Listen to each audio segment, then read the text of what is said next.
Hi and welcome students.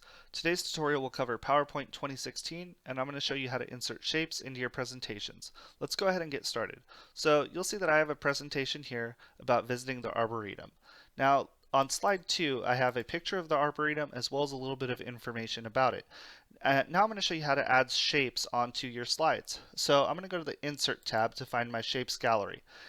Inside the Insert tab, you'll see the Illustrations group is right here, and then you'll see the Shapes button.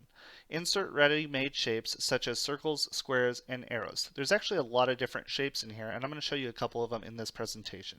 So I click Shapes. The first thing that you'll always see is right up at the top, it'll say Recently Used Shapes. Any shapes that you've recently used will populate right up here. Below that, you'll see lines. This is a quick way to where you can insert lines onto your slide. So all you have to do is choose the line you want, click and drag. Then you can format the line from there. I'm going to do Control Z to get rid of that line. Alright, now beyond lines, lines are useful for things like flowcharts. Alright, so if you're ever creating a flowchart, you can use lines for that. And there's also a line here at the very end that says freeform scribble. And you can actually draw your own shape here. So if I drew, say, a circle here, obviously my circle is not going to be as well drawn as the PowerPoint circles, but I can draw my own shapes should I choose to. Alright, so again, I'll remove that shape and we'll go back into the gallery. Alright, from there you see below that you'll see rectangles are here. Now you have your basic rectangle right here, and then you have your soft edges, rounded corners, and all of your other types of rectangles here. So there's a gallery for you to choose from. Again, you can always change the rectangle after you place it if you choose. Below that, you'll see basic shapes. This is where you have your ovals, your circles, your hexagons, pentagons, all of your different shapes that are defined as basic shapes are here. Now you'll see there's one over here called cloud. Okay, cloud's kind of a cool one. It's a lot like a call out, but if you may have seen I created a video on the cloud. It's a nice way to just put a cloud right there on your page. So preset, you could always use the shape to type into the cloud as well, and I'm going to show you that in just a little. From there, you have your block arrows, and so all you have to do is, let's say I want the right facing arrow. Anytime that you're drawing a shape, you just have to click from where the top left of the shape would be and drag down to the right, and you'll see there's my arrow. Now, I'll go over resizing in just a moment as well. All right, now a couple more shapes here. You'll see equation shapes if you are doing any equations, and then your flowchart symbols are right down here. So again, PowerPoint can be used to create flowcharts. All right. Other than that, stars and banners. Stars and banners are kind of nice because they could get information across to the viewer quickly. So let's say I wanted to use, let's use a star one right here, and I'm going to go ahead and draw a star. All right. Now you can see our Arboretum here, they're open every day, and I want the viewers to know that. So I drew this star shape here, and now what I'm going to do is I'm going to change this shape. And so I could go to the Drawing Tools Format tab. You're only going to see this tab if your shape is selected. So you need to make sure that your shape is currently selected. And if it is, you can do things like insert other shapes, or you can change the shape style. I'm going to show you that right now.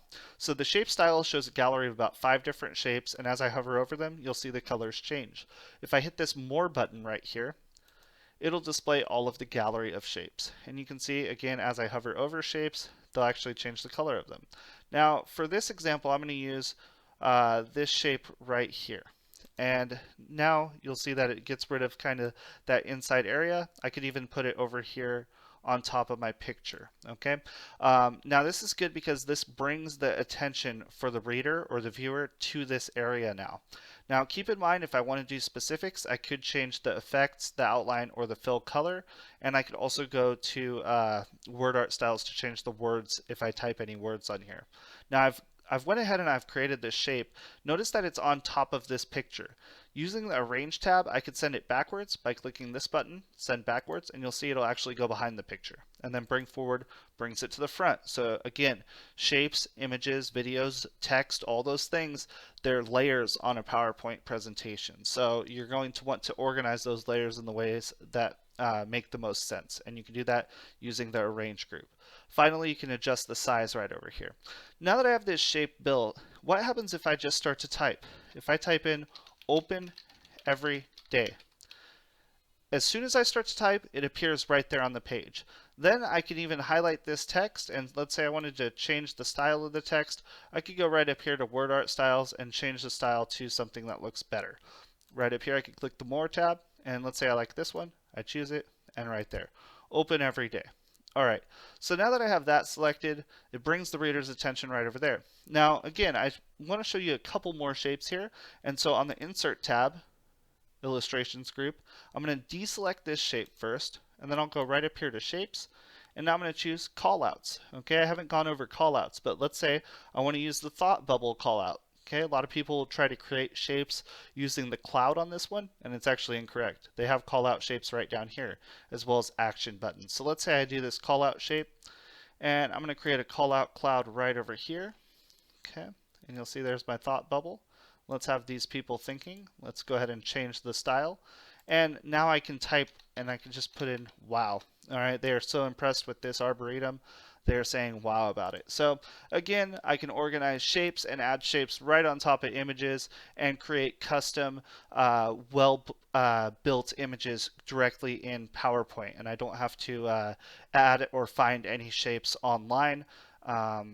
Again, I can just use what's already listed in the PowerPoint Shapes gallery. So hopefully this video was helpful for you. If it was, please give it a thumbs up and consider subscribing to the channel. If you want to learn more about PowerPoint, make sure you check out my PowerPoint playlist. And thank you so much for watching the video. I hope you have a great rest of your day. And if you have any questions, please put it in the comment section.